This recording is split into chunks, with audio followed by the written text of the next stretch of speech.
everybody. It's that time of the week again, bitch. That's right, you're tuning in to another exciting episode. I know I play it up really loud. Old School New School Comedy Podcast. And we are coming to you sort of live from the comic strip live here in New York City.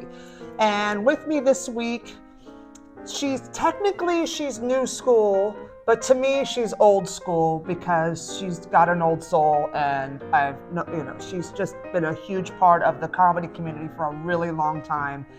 On the backside of it, on the underlines of it, like she's really part of the production of this and keeps us all afloat. I was last year was honored to headline her show at the Duplex, which was Queernacopia, and you know me and my gays, I live for the community. So I want to introduce to you my dear friend, Dana Friedman. Hi.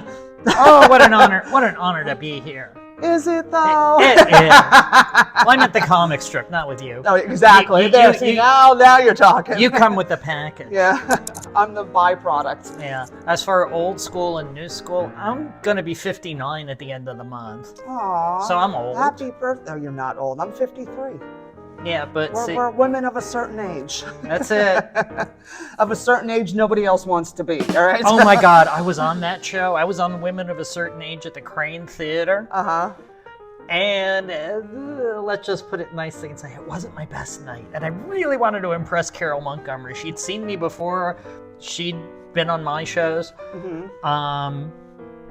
And she was kind enough to have me on. And it was one of those nights you did 10 minutes of material in 7.5 minutes. Oh no. Yeah. Oh no. And even the headliner, I forgot her name, but like really old. And she was getting tremendous laughs. And you couldn't tell she was working so hard. And at the end of the night, I asked her, what she thought of the audience. She said it was like pulling teeth. Yeah. But yet she did not give any indication she was having a bad time of it. Oh yeah, and that comes with experience too. Oh my God. On December 19th in comedy years, I'm turning 28. Wow. Or no, December 18th. See, I'm old. I forget the dates. But yeah, I'm turning 28 on the 18th. Mm. And after a while, even though there can be tough audiences and you gotta pull. I've had a couple weeks ago, I was in Jersey City, and it was like pulling teeth out of a hippo with his mouth shut, and like they were embedded into the jawbone. Like it was bad. And then I got off stage and people were high-fiving me. I got all these followers on Instagram afterwards. And like, to me, I sucked. It was a hard set to get everybody going, but it was like, but yeah, and there's a skill to making it look easy. Well, also, we have no self-esteem. We have no objectivity. None. Zero. Nada. We're up there alone, and so we're all in our own thoughts. Yep. Years ago, since I was a kid, I was a professional musician. Oh, wow. And I started playing music when I was, with like groups and getting paid when I was 13. Wow. What did you play, may I ask? Guitar and electric bass. Nice. Yeah.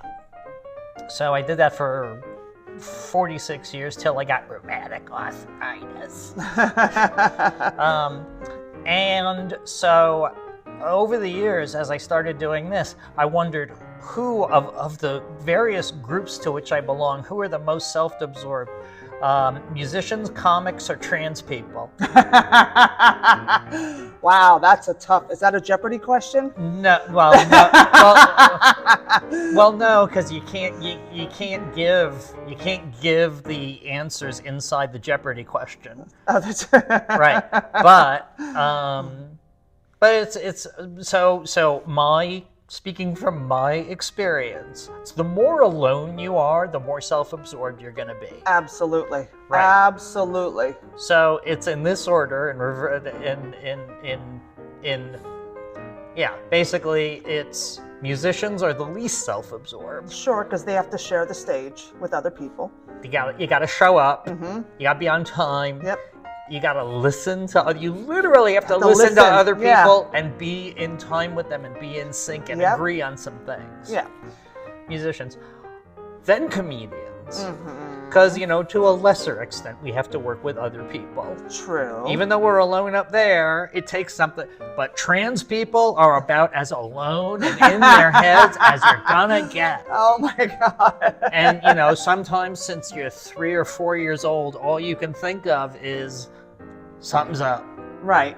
And some people know exactly what it is, and I did not, but whatever. Doesn't matter. Well, you're just in your head in different ways. Sure. Either way, musicians, comics, then trans people. Trans people at the top of the list in terms of being self-absorbed in their own heads, and because we are the most alone. Yes. And that's why. Back in Los Angeles, I had friends that were trans and doing stand-up, and to this day, he can't be in comedy who he is off stage.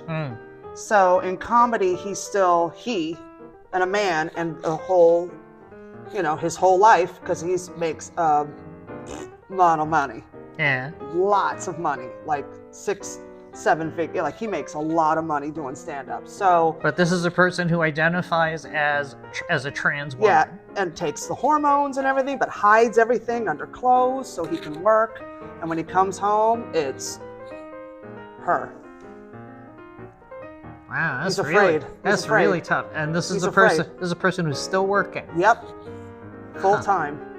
And at the top of his game. Yeah. But she can't come out as her. She's too scared.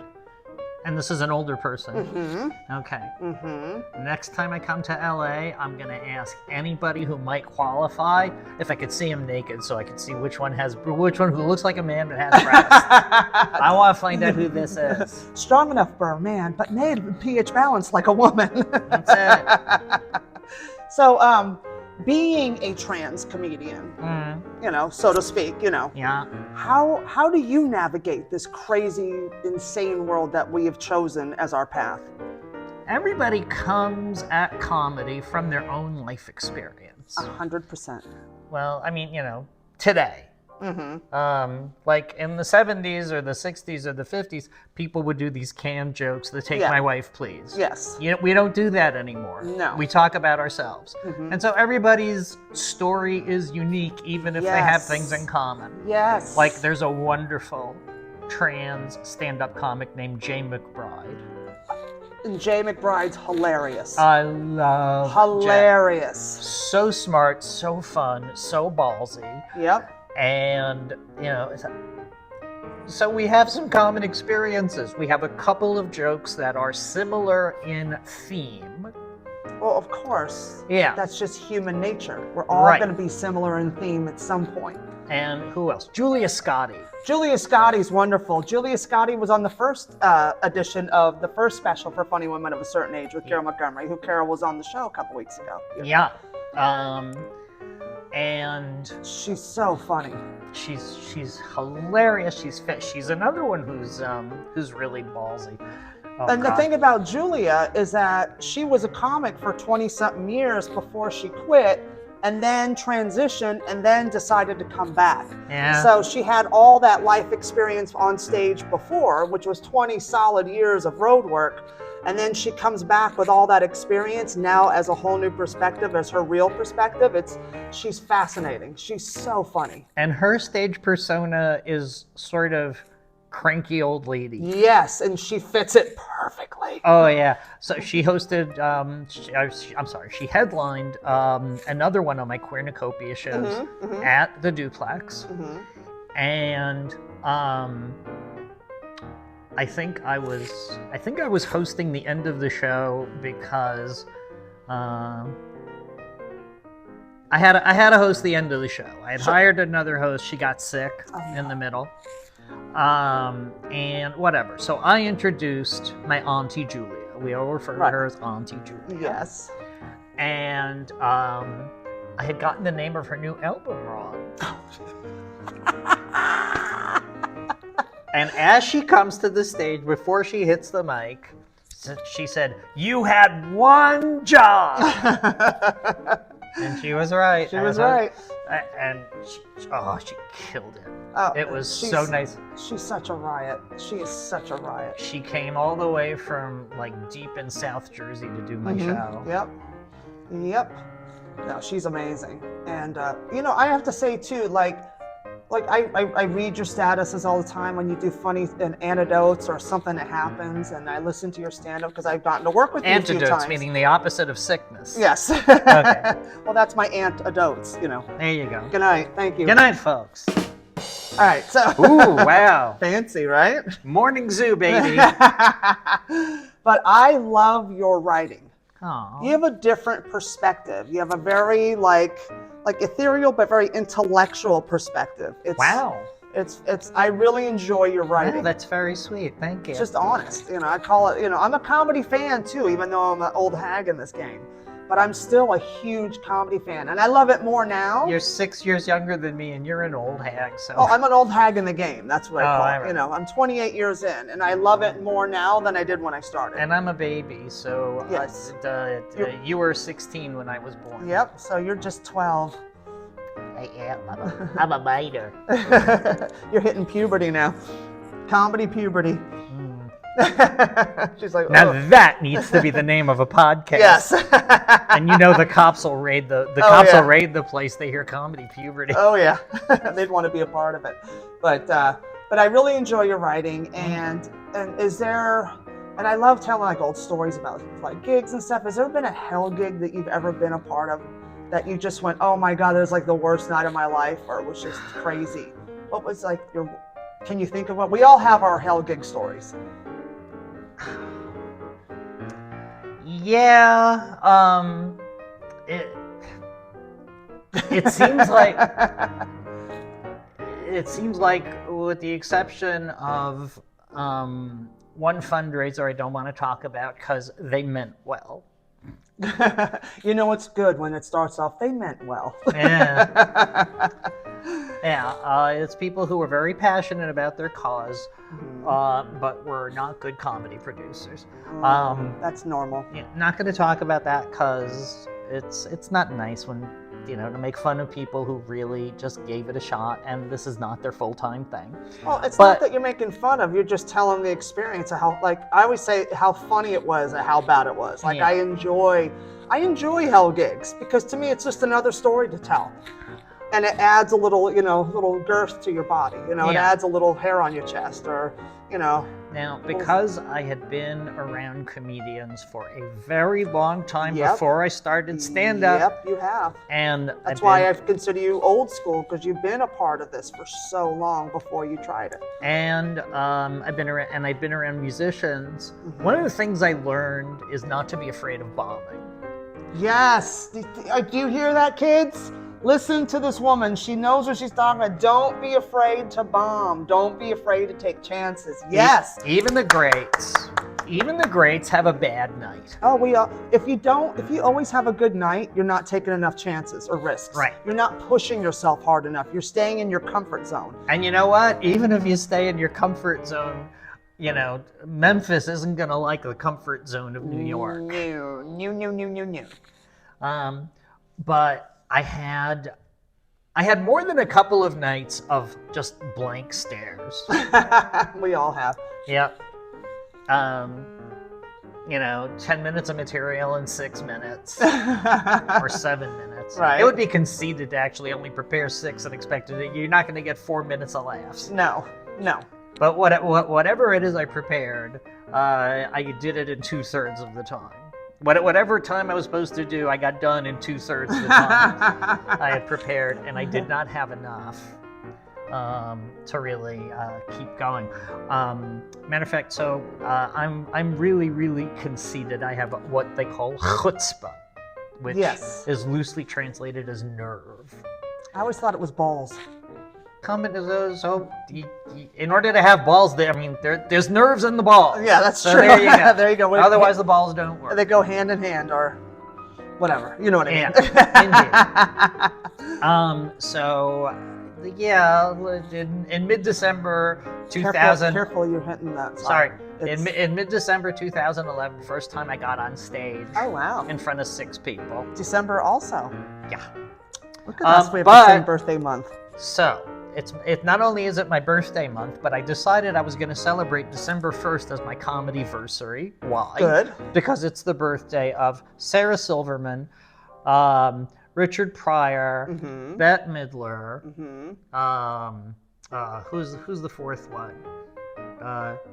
Woody Allen, sort of.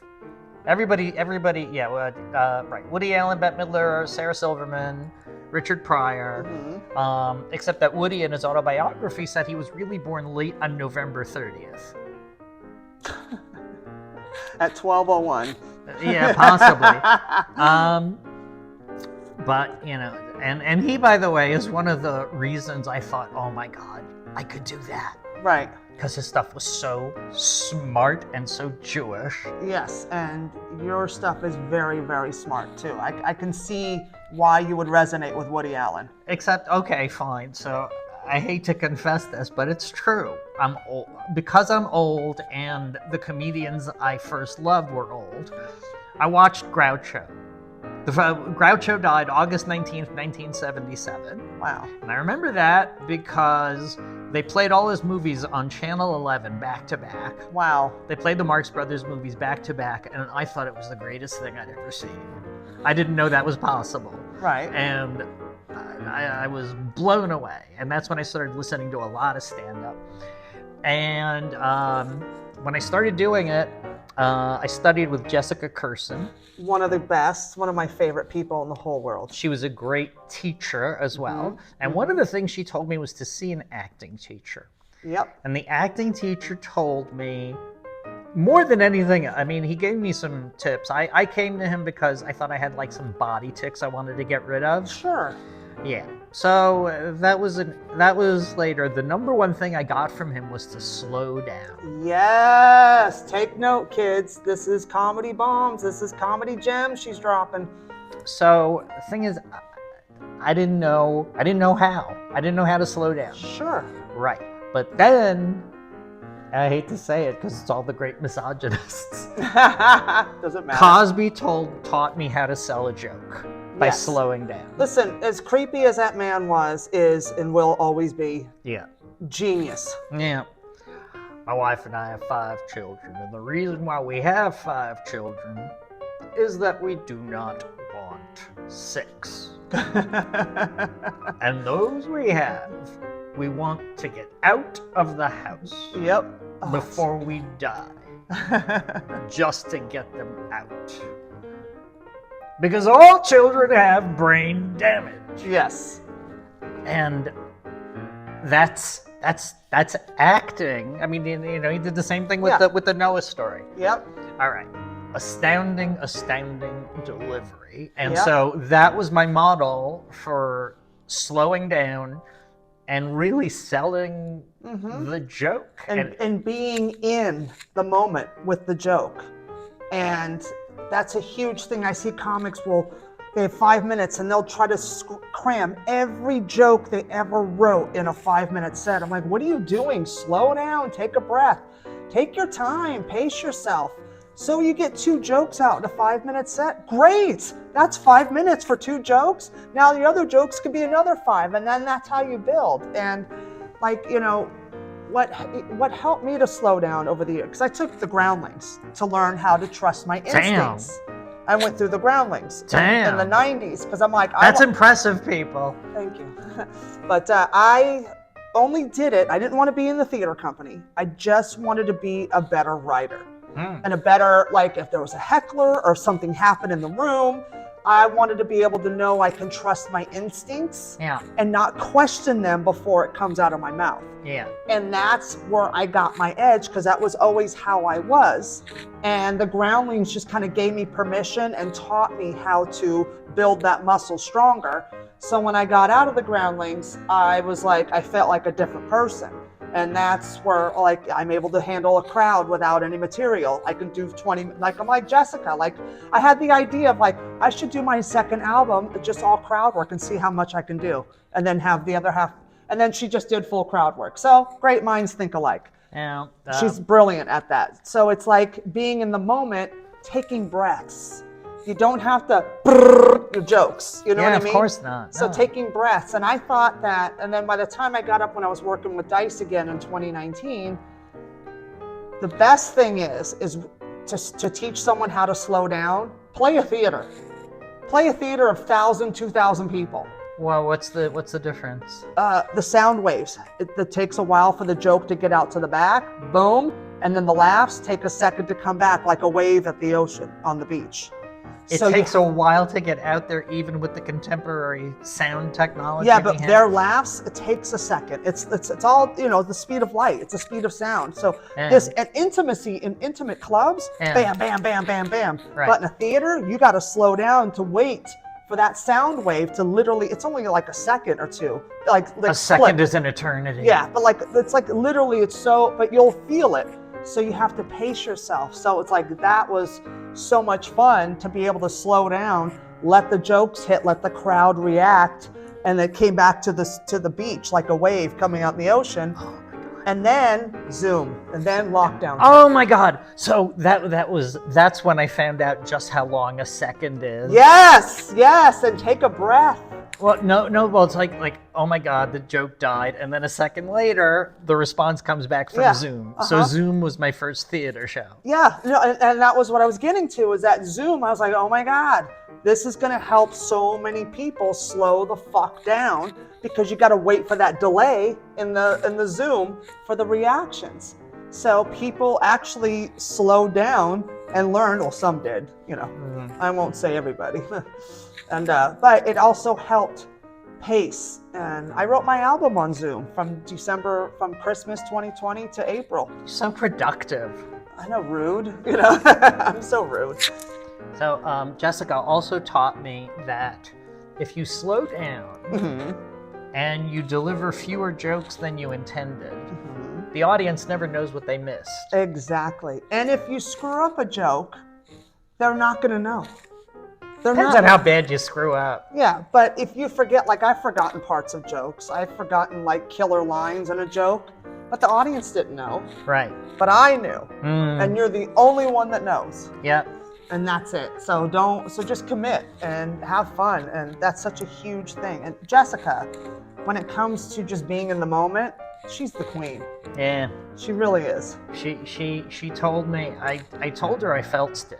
She told me, I went to the acting teacher to get rid of body tics, and she said, you're too stiff and you're good on your feet. You should go up with half a plan. She's right. Yeah, I was scared to death of that. So I decided maybe I could go up with 80% of a plan.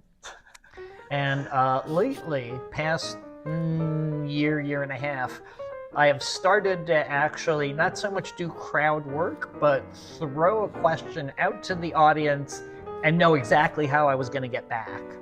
Okay. It's not the same as these crowd work people, but it's something. But it's baby steps. It's baby steps. And another thing I like to tell comics that want to learn how to break out of that structure and be able to think outside the box, or if something happens in the room, to be able to react and not lose your place. I always tell people, go hit an open mic that gives you, because in New York they're like 5 minutes, they're like 5-6 minute mics. Like when I grew up, it was 3. That was it. So go to an open mic with no material and just talk and see what comes out. It's a really great exercise. No, but it's a great exercise. They don't care. They're too busy looking at their notes, waiting when they're going to go up. They're not listening. Okay. But it's a great exercise to hear your voice out loud, being on the stage. Did you lost your wig on the, put your wig back on. Okay. But it's a great exercise to get out of your head and to get in the moment and be able to freestyle. And just, you could go up with a thought in your head, like a premise, not a bit, with a premise, and then talk about it and see what comes. Just trust your gut. Whatever comes out, even if it's stupid, it doesn't matter. But it's a good exercise to getting out of your head and being able to be more conversational with your material. When I go to the mics, there's nothing else. So, you got to get up, and there's a mic. So, the young ones want to impress the other comics, and I say, don't. This is the gym. Nobody's coming here to watch you do push-ups. No. Right. So eventually, some of them get it. And you know who Berry Gordy was. He founded Motown Records. And because it was an inner city, label appealing to the black community, not everybody had an agent.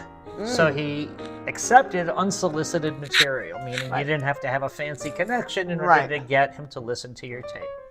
But 90% of everything is crap. Yep. So he would take in a tape, he'd put it in the reel-to-reel or cassette player, and he would read his mail or the paper, and if something got his attention, if something got him to look up and actually listen, that's when he maybe had something. And so that's a similar experience to going to an open mic and getting laughs from comedians. Yeah. If you actually get laughs from the comedians, there's a pretty good chance normal people are going to laugh too, unless they laugh because it's dirty or they laugh for the wrong reason. Yeah, but you know what the wrong and right reasons, because I go up because I don't give a shit. Yeah. So I've gone to people's mics that like, hey, I'm going to go up and do like 5, and I just riff. Yeah. And that's how I write. I just have the premise, I'll write down a premise, and then I go up on stage and I talk about it and riff on it. Because I've done this for so long. That's my comedy muscle. That's the 10,000 hours of experience. Or actually be pushing 30,000 hours now. So, oh my God. Wow. So it's like, I just go up and riff, and usually I get laughs, but that's because everything I say when I'm on stage comes out in my comedy voice. Because I have conditioned it for so many years. So I'm at that point, everything I say will come out as a bit. It's just practice. Yeah, but Woody is a writer first. Yes. And because he's a writer first, you could see him do exactly the same bit, almost exactly the same way, 10, 12 times on different recordings and shows. Cosby also a writer and performer, but his bits are very scripted. Yeah. And so I learned that, but then you watch Groucho. Right. Who was so fast. Yes. A Groucho moment that the children won't know about.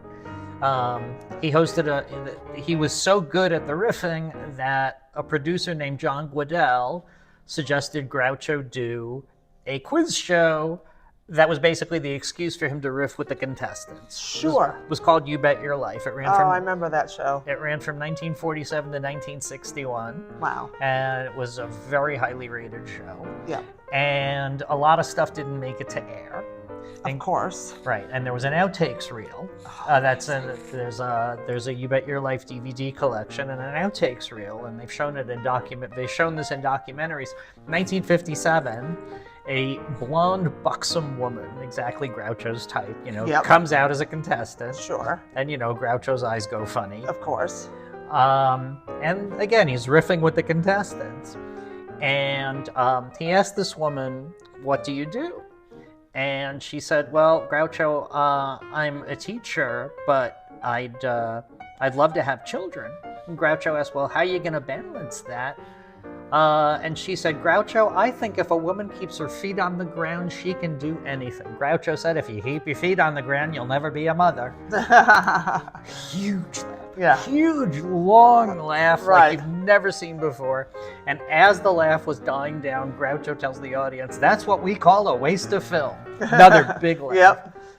But it made the outtakes reel. That's hilarious. Yeah, back then that was very risque. That was very ooh, how dare you talk like that on national television? Well, it never made it to national television. Nowadays, that's like kid stuff.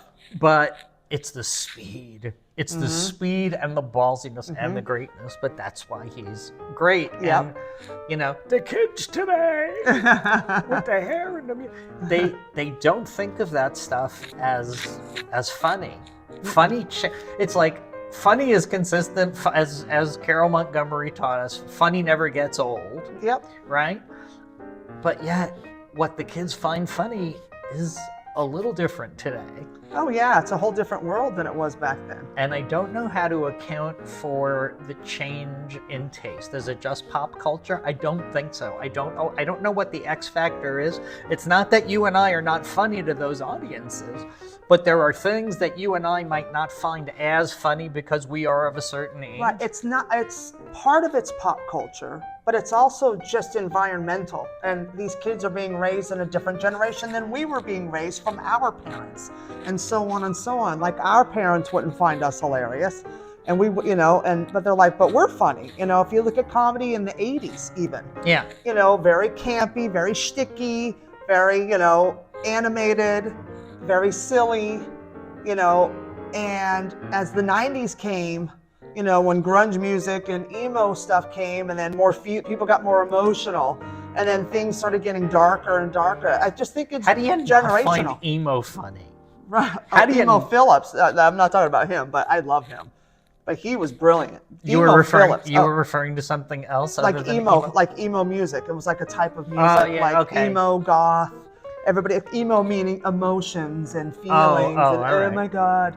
Everything was about party rock in the 80s. And 70s, it was about dancing and getting high and stupid stuff. And Emo Phillips is a space alien who's he'd have been funny at any time. Oh no, he's one of my favorites. Like he's so brilliant, and I wish the kids today knew who he was. And Mitch Hedberg also. Mitch Hedberg. Yeah. 10 years earlier, his jokes would still have gone over just as well. Actually, today he would still kill. I think he would still kill today. A lot of the young ones think comedy started with Mitch Hedberg. Yeah, and a lot of them. Or Dave Attell. Yeah, a lot of them think it started with Dave Chappelle too. So it's they don't know that. But see, that's the thing is too, like with these new jacks, and I try to have conversations with them. And I remember one time I was doing a show. This was a couple years ago. And we got talking about comics and people we've worked with. And I said, I worked with Paul Mooney. I've worked with Andrew Dice Clay. And the girl was a comic. And she goes, who's Andrew Dice Clay? I've never heard of him. Oh, my God. And I said, get out. Get out. You don't know your history. I mean, I can understand people not knowing who Paul Mooney is because he's more on the writer's side. He was more in the background, but he was the professor. He's like the godfather of comedy. But Dice was such a huge icon and such a prominent figure in stand-up, and one of the first guys to make stand-up comedy rock star level, where he took it to the Garden. We were like, you can do that? And Dice did it and did stadium tours all over the world. He started that. And then came the Dane Cooks and the Sebastian Maniscalcos and the Bill Burrs and the Chris Rocks and all the other stadium comics that started coming out because we're like, whoa, we can do that? And that was, our biggest venue we could think of selling out would be like the Beacon Theater. Ooh. And Steve Martin was probably the first stadium comic. Oh yeah, with this special. But I'm talking like when it came to like rock star status. Yeah. Oh no. What was that? The light went out. Hold on. We'll be right back. And we're back. Sorry, technical difficulties. Apparently, I still didn't pay the Con Ed bill, and now I have this all MacGyvered. So that's right. We're getting close to the end anyway, so it's totally fine. And so I know I feel like so butch at this point. I grew up blue collar and poor white trash. We had to fix things. We had to learn how to do shit ourselves because we couldn't afford to do it normally. And look at you. You're built like a brick house. Yeah, She's a brick house. I love to lift heavy shit. That's my thing. Oh, so I will tell you my Dice story, which isn't really a me story. Okay. In 1990, I was booking a comedy trio called Funny Gay Males into colleges and whatever. They got on Howard Stern. Oh, so they took me with them at 7:00 in the morning. Mm-hmm. And it was very exciting.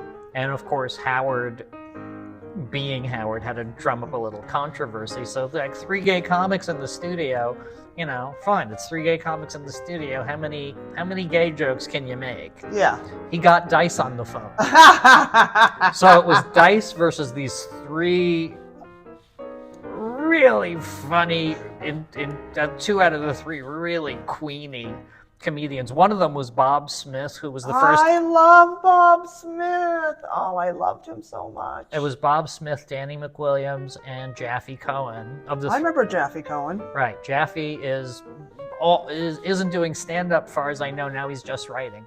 Perfect. Yeah. Oh, Bob Smith. I loved him. Bob was astounding. Yeah. Such a great writer. So they were in the studio and they called in the Dice. studio and they called Dice, and there was this nice little back and forth. They kept calling him Andrew. Good. And Howard kept having one of them back. A sort of recurring character on the show became Gay Jaffe. Oh, that's so funny. You know, they named you by your disability. Yep, and then your name. Yep. You know, old Black Al. Yep. Fat somebody or other. Stuttering John. Stuttering John. Yeah. Right. So they were all your disability or your handicap and then your name. Yeah, so that's gay, totally. Gay Jaffe. That's so East Coast. That's a very East Coast thing. Is it? Okay. Oh yeah. Well, yeah, you can't. Howard's not very West Coast. No. That's awesome. Yeah. Oh God, been around comedy for forever. Oh, Jonathan Katz, obviously. How did I leave out Jonathan Katz of the December 1st birthdays? Hello. Right. Jonathan Katz, Sarah Silverman, Bette Midler, Richard Pryor, and Woody Allen, sort of. So right. I've been working with Jonathan Katz since 2007, producing his podcast. Hey, we're back. That's what it's called. Yeah, that's so great. If you guys check it out, Jonathan Katz was one of the OGs of just truly funny, truly intelligent. Yeah. We have a really big recording coming up on Friday. Just in case it doesn't happen, I don't want to say who it is, but somebody really big, somebody everybody's heard of if you've heard of comedy. But Jonathan's been in comedy so long, and he produced the first animated series for Comedy Central. I was just going to bring that up. Dr. Katz was one of my favorite shows on Comedy Central. Dr. Katz, professional therapist, ran 6 seasons on Comedy Central. Yep. And you become friends with everybody when you have a TV show. One of my favorite episodes was when he had Dom Irrera on there. He and Dom had a love affair. Dom is one of the funniest, underrated comics and legends in this industry. He's one of the top He had that dogs. macho Italian thing where he had to keep telling you he wasn't gay. Yeah. By saying, I'm not gay or anything. well, I love you, but not in a gay way. Yeah. Not in a gay way Yep. was one of his big things. Yeah, and he sang a love song to Dr. Katz during therapy. Oh. That was the premise of the show. Yeah. By the way, comedians would do their act on his couch as if they were saying their troubles, and Jonathan would interrupt and be funny. And judge them and all that. It was so great. It was such a great show. Yes. And people are still asking for new Dr. Katz episodes, and he's not doing that, but he is doing Hey, We're Back. Wendy Liebman is his therapist. Oh, fantastic. She's so incredible. I love Wendy so much. There have been several Wendy segments. There's going to be great, more Wendy stuff. Good. We had Andy Kindler on, Sarah Silverman. Good. Oh my God, who else? I don't know. Go to jonathankatz.com. You can and you can look it all up. But fabulous. I always like to wrap up the show with 2 questions that I've never heard anybody be asked on a comedy podcast before. So of course, leave it to me to find the most obscure shit to ask. But these are my favorite questions to ask because it's stupid. It means nothing, but it's fun and it tells everything. Who cares? Favorite brand of underwear? No, good. Now, none. What? Okay, so my first question I always ask is there a bit a comic has written that made you go, damn it, that's brilliant. I wish I had written that. What was it? Oh, wow. Well, it kind of comes out of his life experience, but okay. Sort of. Woody Allen's The Vodka Ad. Fantastic. That's just, it's too insanely funny.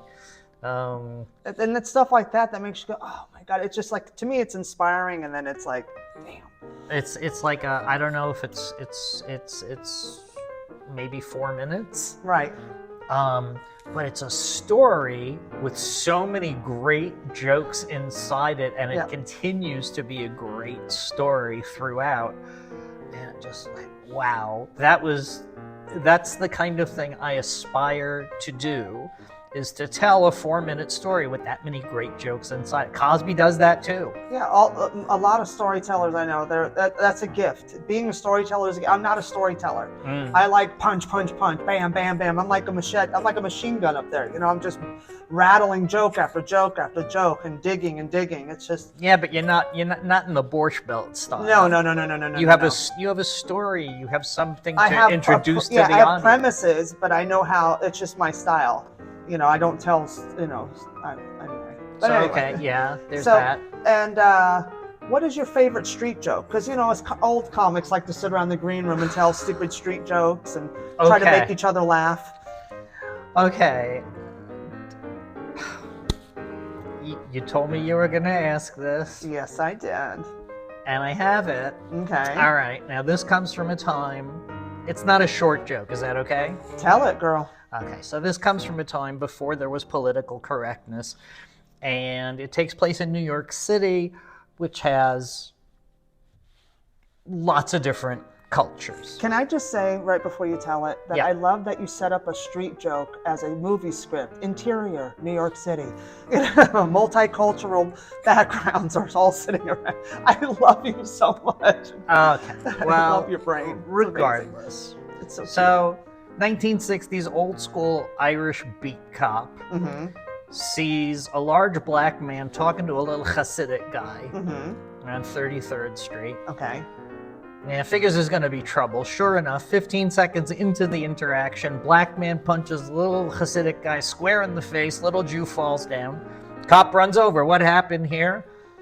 Little Jew said, I don't know. I was talking to this nice man. He punched me in the face. Black man said, that's not what happened. He made a horrible racist remark. Little dizzy Jew said, I don't know what he's talking about. I was giving him directions. He asked me, where's the Empire State Building? And I told him. I says, you're a block past it.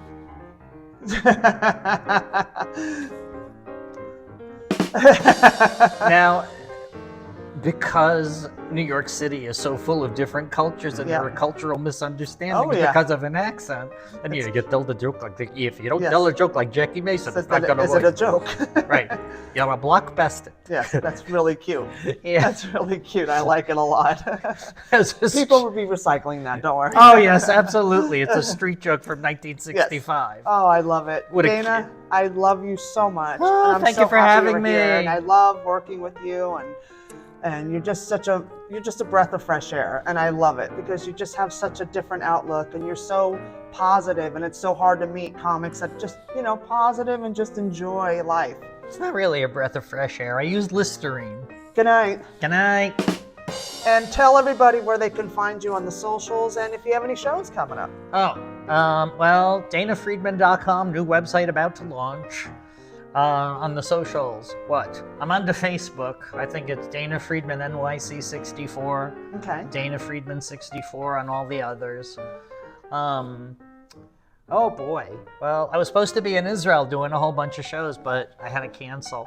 So I have a whole bunch of end of December stuff that is not going to exist anymore. Oh God, I'm doing Broadway Comedy Club January 16th. Great. January 16th. Okay, perfect. I love it. And you can always follow me on the socials at Christy Miller Comedy, and you can follow this show also on Instagram at Old Skool New Skool Comedy, spelled SKOOL. And don't forget to like, subscribe, and share the show. We love you. See you next week.